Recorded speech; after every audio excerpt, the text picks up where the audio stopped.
Le Seigneur soit avec vous.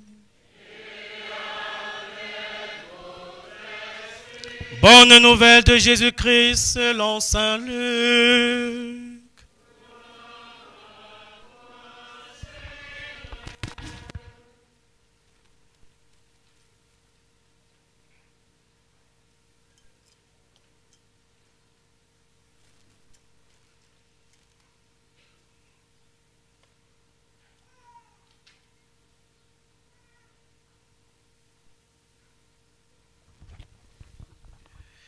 En ce temps-là, la foule se pressait autour de Jésus pour écouter la parole de Dieu, tandis qu'il se tenait au bord du lac de Génézareth. Il vit 2 barques qui se trouvaient au bord du lac. Les pêcheurs en étaient descendus et larvaient leurs filets. Jésus monta dans une des barques qui appartenait à Simon et lui demanda de s'écarter un peu du rivage. Puis il s'assit et, de la barque, ils enseignèrent les foules. Quand il eut fini de parler, il dit à Simon: avance au large et jetez vos filets pour la pêche. Simon lui répondit: Maître, nous avons peiné toute la nuit sans rien prendre. Mais sur ta parole, je vais jeter les filets. Et l'ayant fait, ils capturèrent une telle quantité de poissons que leurs filets allaient se déchirer. Ils firent signe à leurs compagnons de l'autre barque de venir les aider. Ceux-ci vinrent et ils remplirent les 2 barques à tel point qu'elles s'enfonçaient. À cette vue, Simon-Pierre tomba aux genoux de Jésus en disant: éloigne-toi de moi, Seigneur, car je suis un homme pécheur. En effet, un grand effroi l'avait saisi, lui et tous ceux qui étaient avec lui, devant la quantité de poissons qu'ils avaient pêchés. Et de même, Jacques et Jean, fils de Zébédée, les associés de Simon. Jésus dit à Simon: sois sans crainte. Désormais, ce sont des hommes que tu prendras. Alors, ils ramenèrent les barques au rivage et, laissant tout, ils le suivirent. Acclamons la parole de Dieu.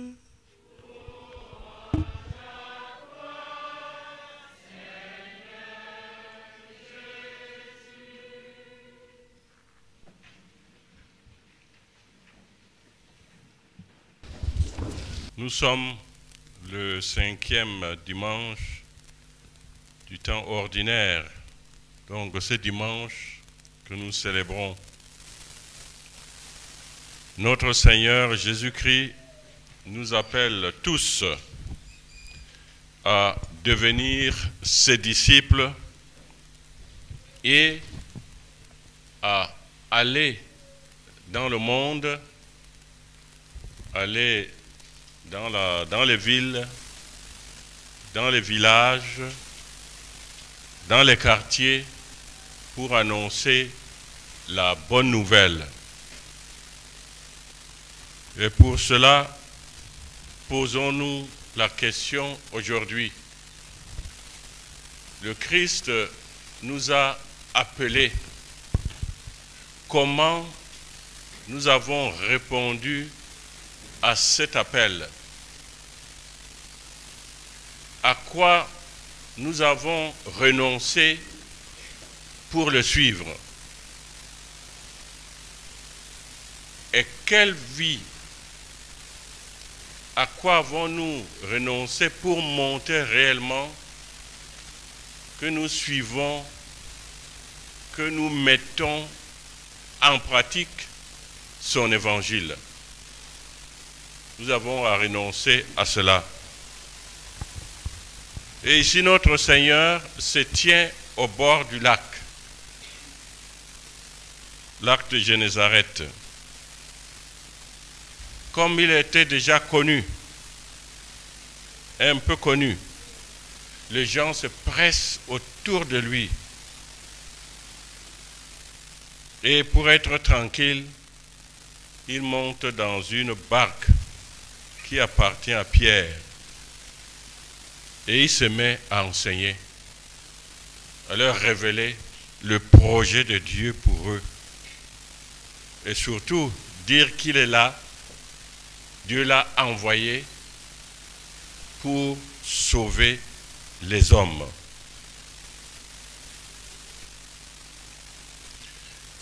Et comme ils sont des pêcheurs dans ce lac-là, lui, Pierre et son frère avaient peiné toute la nuit. Mais cette fois-ci, ils n'ont rien pris. Pas de poisson.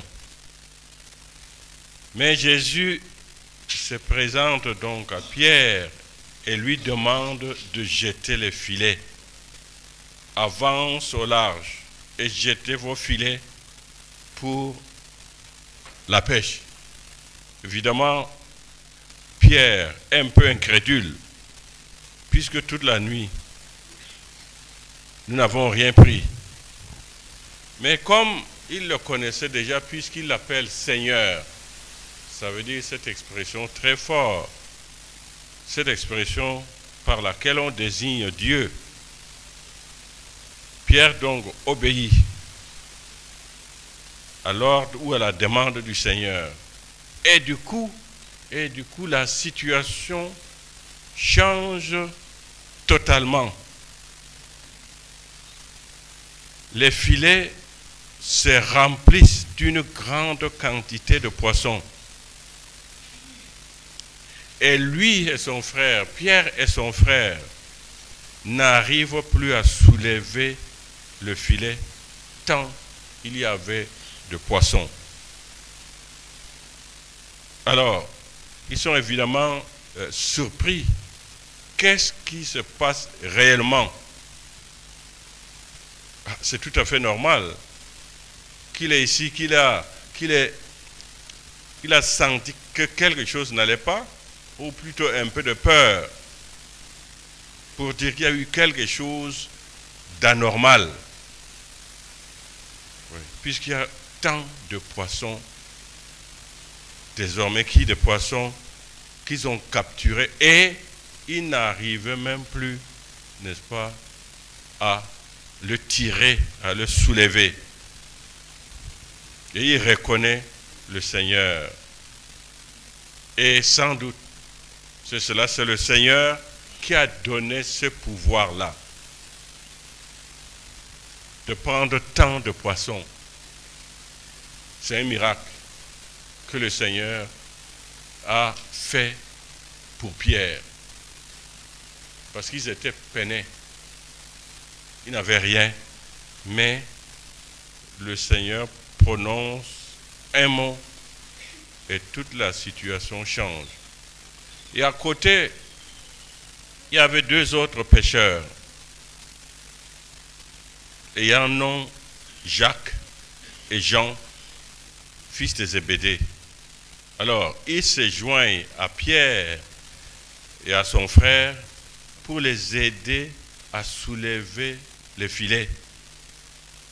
Et ici donc, il y a déjà 4 personnes qui vivent cette scène-là, cette pêche miraculeuse, grâce à Jésus. Ce n'est pas eux, mais c'est Jésus qui est à l'origine de ce miracle.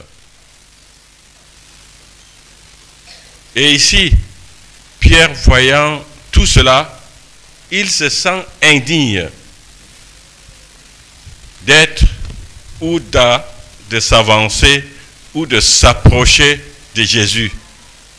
Et c'est pourquoi lui-même, il demande, « Éloigne-toi de moi, Seigneur, car je suis un homme pécheur. » Et ça, c'est la longue tradition biblique.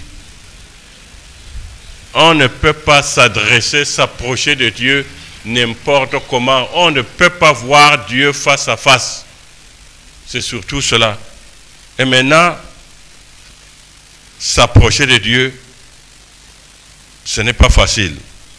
Alors voilà pourquoi il demande, n'est-ce pas, qu'il se sent indigne, parce qu'il reconnaît Jésus-Christ.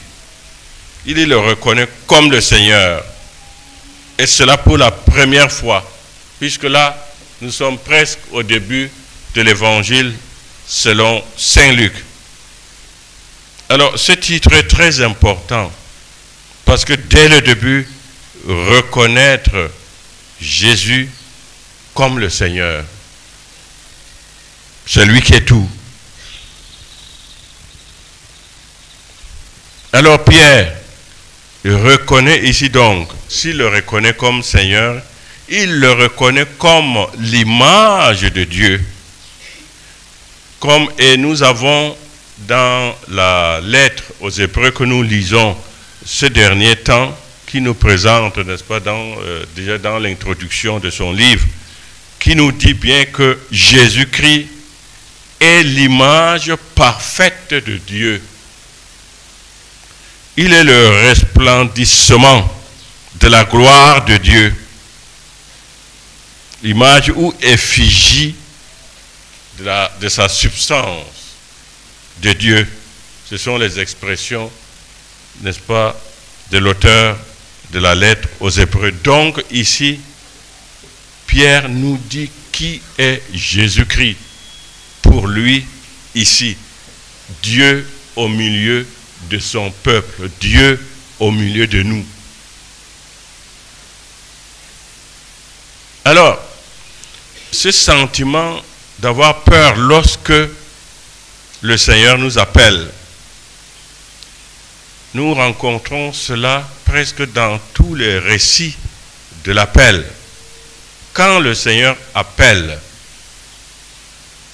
la personne n'arrive pas à supporter cela. Mais effectivement, il en va ainsi pour nous. Le jour où nous avons pris conscience que le Seigneur nous appelle, mais cela ne va pas de soi, nous avons peur, parce que nous ne savons pas comment nous pouvons répondre, n'est-ce pas, à l'appel du Seigneur. Et c'est ce que ressente ici d'abord Pierre, et nous l'avons déjà entendu, Isaïe. Et Isaïe dit d'abord, je suis un homme aux lèvres impures. J'habite au milieu d'un peuple aux lèvres impures. Et mes yeux ont vu le roi, le Seigneur de l'univers. Vous voyez, n'est-ce pas? Il a peur parce qu'il est un pécheur. Le Seigneur l'a appelé. Et comment il peut répondre à cet appel-là? C'est ce que nous, en fait, nous répondons, ce que nous ressentons. Parce que lorsque le Seigneur nous appelle, nous connaissons et nous savons que nous ne sommes pas dignes. Et les personnes qui sont appelées et qui prennent au sérieux cet appel ont ce sentiment-là. Comment répondre vraiment à l'appel du Seigneur? Comment lui être fidèle? Évidemment, si nous ne prenons rien au sérieux, nous ne ressentons rien. Nous vivons normalement. Mais si nous réfléchissons, nous disons, mais est-ce que ma vie est, n'est-ce pas, une vie fidèle, vie de fidélité à la volonté du Seigneur?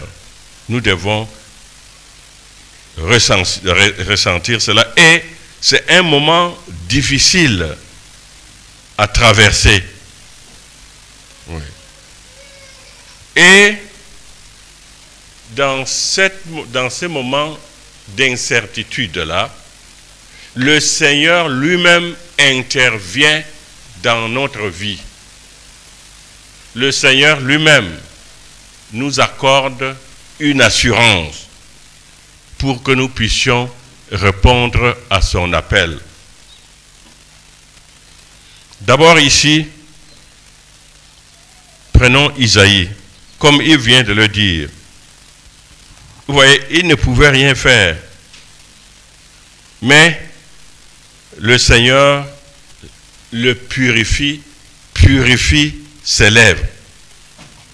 Voilà. Et Isaïe se sent capable maintenant de répondre à l'appel du Seigneur. Me voici, envoie-moi. Vous voyez, ici, Isaïe se sent capable maintenant de répondre à l'appel du Seigneur. Grâce à ce que le Seigneur a fait pour lui. Sinon, lui tout seul, rien à faire. Et quand Pierre dit, n'est-ce pas, voilà, il se met à trembler. Il ne peut pas. Mais après, c'est le Christ lui-même lui dit, sois sans crainte. Désormais, ce sont des hommes que tu prendras. Nous avons des scènes ainsi dans l'appel. Et cela nous permet de réfléchir sur notre propre appel. Il y a la Vierge Marie. Quand l'ange s'est présenté chez elle, qu'est-ce qu'elle a ressenti? Qu'elle n'était pas capable, n'est-ce pas, de répondre à l'appel du Seigneur et de voir même que comment cela, c'est que le Seigneur lui demande, comment cela va se réaliser, puisqu'elle ne connaît pas d'homme. Et c'est l'ange de lui dire non, sois tranquille, ce qui va se réaliser, c'est l'œuvre du Seigneur. C'est le Seigneur lui-même qui va agir. Vous voyez, c'est le Seigneur lui-même qui va agir. Et c'est là où la Vierge Marie dit oui. Nous connaissons ce qu'on appelle, n'est-ce pas, le fiat, le oui de la Vierge Marie. Et ici donc, pour chacun de nous, c'est le Christ Jésus, notre Seigneur, qui appelle chacun d'entre nous à les suivre, à devenir ses compagnons, ses disciples. Et en Saint Jean, le Seigneur nous rassure bien que c'est lui qui nous appelle. C'est moi qui vous ai appelé et vous ai établi pour que vous alliez et que vous portiez beaucoup de fruits. Ça veut dire que nous tous qui sommes là, c'est le Seigneur qui a appelé chacun d'entre nous à venir vers lui pour le suivre, pour répondre à son appel. Et le Seigneur lui-même nous dit bien que c'est Dieu son Père qui nous appelle et le Père nous donne, Dieu nous donne à son Fils. Oui, voilà. C'est comme ça. C'est le projet de Dieu. C'est pour dire que, en fait, tout ce que nous recevons nous vient de Dieu. Pourquoi? Parce que Dieu nous aime. Et ça veut dire qu'il nous donne donc la possibilité d'être avec son Fils.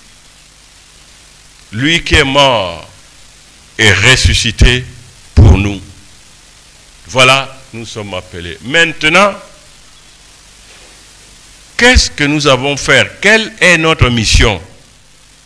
En effet, le Seigneur nous appelle à une mission bien spéciale, bien précise. Annoncer au monde entier l'évangile, le message de salut, la puissance pour nous sauver. Et c'est la force de Dieu qui nous pousse à agir, qui nous pousse, n'est-ce pas, à répondre à l'appel. Et pour arriver à cela, nous venons de l'entendre, que les apôtres, cela, il dit bien voilà, il dit, laissant tout, les apôtres, les quatre là, laissant tout, ils suivirent Jésus. Ici, là, tel que nous venons d'entendre, qu'est-ce qu'ils ont laissé? Ils avaient leur barque. C'était leur profession. Ben, être pêcheur à cette époque, ben, ça le faisait vivre. Ben, nous avons la mer, nous avons la richesse ici, peut-être que nous ne connaissons pas que c'est la richesse, mais cela est important. Donc, ils ont d'abord renoncé à leur métier. Les employés qui étaient avec eux, leur famille, ils ont tout abandonné, puisque après, ils sont partis avec Jésus. Ben, ils étaient, disons, 13, les 12 apôtres, avec Jésus, un groupe de 13. Et ils passaient partout, annoncer l'évangile, la bonne nouvelle. Personne, leur famille, ceci, personne avec eux. Voilà ce qu'on appelle, n'est-ce pas, là, obéir aux exigences de l'évangile. Que malgré tout ce que nous rencontrons, nous devons dire oui à notre Seigneur Jésus-Christ. Lui dire oui. Et dans ce sens que, dans notre vie, selon l'état de chacun, ben, si vous avez une famille, si vous faites ceci, même si vous avez tout, une chose importante, n'est jamais oublier qui est Jésus-Christ dans notre vie. Les autres choses, c'est important pour vivre. Mais il y a avant tout notre vie de communion avec Jésus-Christ. C'est lui qui nous sauve. Il y a d'abord lui qui est là. Et au contraire, ça ne nous empêche pas de faire notre travail et de mieux faire notre travail parce que nous le connaissons, il veut notre bien. C'est cela, la présence, n'est-ce pas, de Jésus-Christ dans notre vie. Alors, à partir de là, ici, il a bien dit donc aux disciples que vous allez partir. Ce sont des hommes que vous prendrez. Donc, une belle image qu'ils vont leur annoncer la bonne nouvelle et les gens vont venir vers Jésus-Christ ou vont se mettre, n'est-ce pas, à suivre Jésus-Christ, à répondre à l'appel de Jésus-Christ. C'est lui qui sauve. Alors nous aussi, nous avons été appelés pour suivre Jésus-Christ et à notre tour à aller annoncer l'évangile à tous les hommes. Parce que nous sommes envoyés en mission. Et nous ne sommes pas seuls. Le jour de l'ascension présenté par Saint Luc au premier chapitre. Alors les apôtres, ils étaient là, après la résurrection, ils se demandaient, ils se posaient des questions, qu'est-ce que nous allons faire maintenant? Alors le Christ leur dit ceci: vous allez recevoir une force, celle de l'Esprit Saint qui descendra sur vous. Vous serez alors mes témoins à Jérusalem, dans toute la Judée et la Samarie, et jusqu'aux extrémités de la terre. Vous voyez, voilà, il revient sur ce point essentiel, notre mission. Et nous ne sommes pas seuls, nous ne comptons pas avant tout sur nous, mais nous comptons sur la force que le Christ nous donne.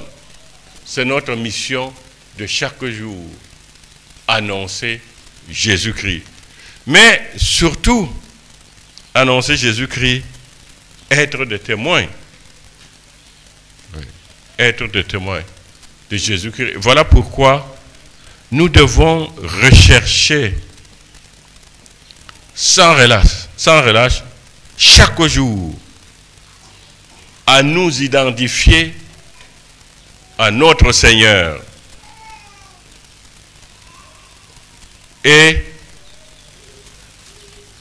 nous devons dire, mais le Christ m'a appelé, qu'est-ce que je fais pour lui dire oui et comment je deviens avec le Christ? Et l'apôtre Paul nous enseigne bien à ce sujet que notre appel, c'est le Seigneur, notre vie maintenant, face à l'appel de Jésus-Christ, et que notre vie, imaginez-vous, doit correspondre à l'appel. C'est à quoi le Christ nous a appelés. Notre vie doit être telle. Vous voyez? Que notre vie corresponde à l'appel de notre Seigneur. Ça veut dire que si quelqu'un nous voit au quartier ici, nous n'avons rien sur nous. Nous allons partout. Notre manière de parler, notre manière d'être, notre manière d'aider les autres,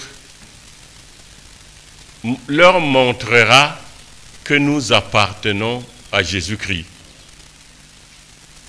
C'est cela que nous avons à faire. Oui.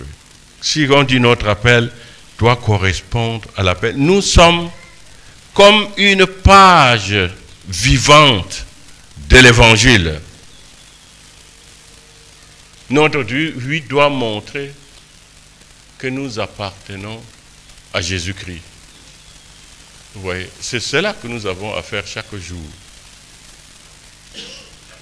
Évidemment, si vous allez au marché acheter quelque chose, que vous donnez la monnaie, le commerçant n'a pas fait attention, il vous donne beaucoup plus que ce que vous devez, ce que vous avez. Qu'est-ce qu'on fait? Il y a des gens qui disent tout de suite, ils mettent dans la poche, ils fuient même pour qu'on ne le retrouve pas. Vous voyez, des attitudes pareilles. Ou même vous trouvez quelqu'un qui est en train de souffrir, même lui dire, est-ce que je peux faire quelque chose pour toi? Rien. Plutôt ont disparu. Est-ce que c'est réellement une attitude chrétienne? Non, ce n'est pas là. Alors ici, évidemment, au cœur de tout cela, c'est l'évangile que nous annonçons qui nous transforme totalement. C'est l'évangile que nous entendons, que nous recevons. Cet évangile-là nous transforme totalement. Et l'apôtre Paul nous dit que cet évangile-là, c'est notre vie.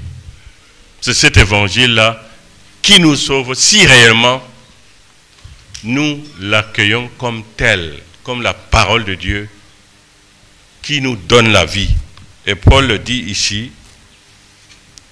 frères, je vous rappelle la bonne nouvelle que je vous ai annoncée. Cet évangile, vous l'avez reçu. C'est en lui que vous tenez bon.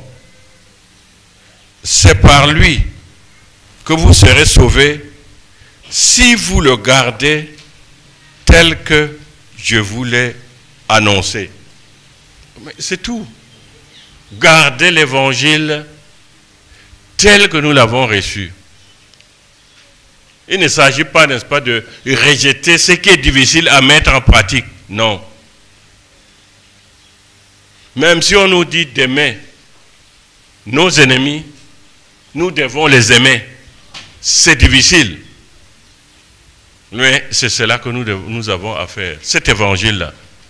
Et c'est par là, si nous agissons ainsi, c'est de cette manière-là que nous pouvons être donc sauvés.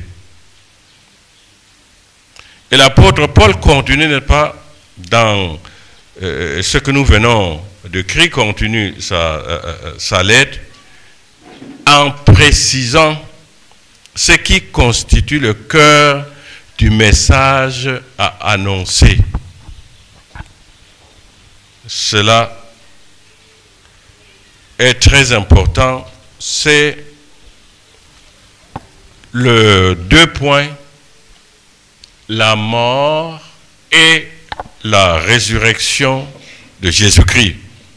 Il dit avant tout, je vous ai annoncé ceci, que j'ai reçu, que j'ai moi-même reçu.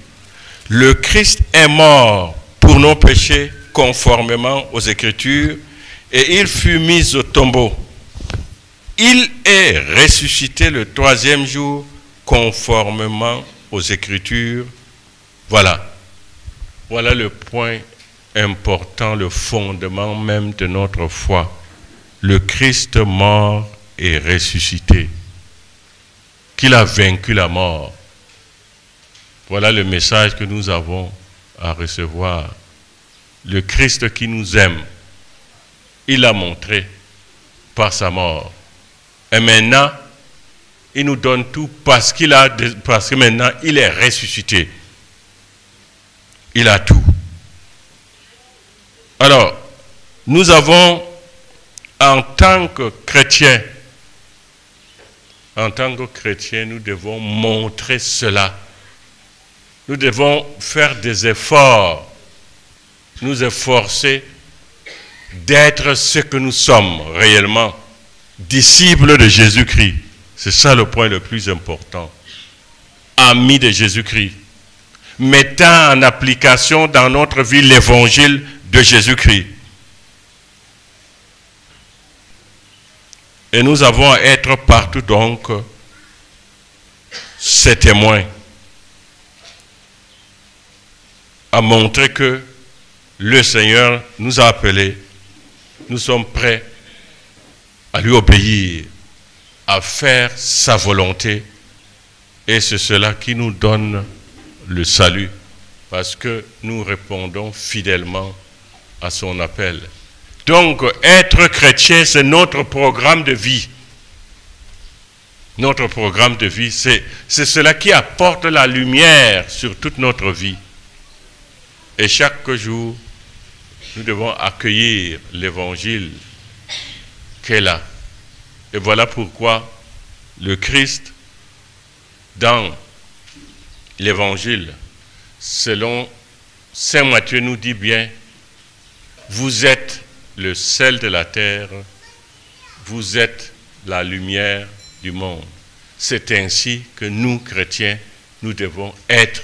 Et c'est cela, chaque jour, que le Seigneur nous accorde cette grâce-là.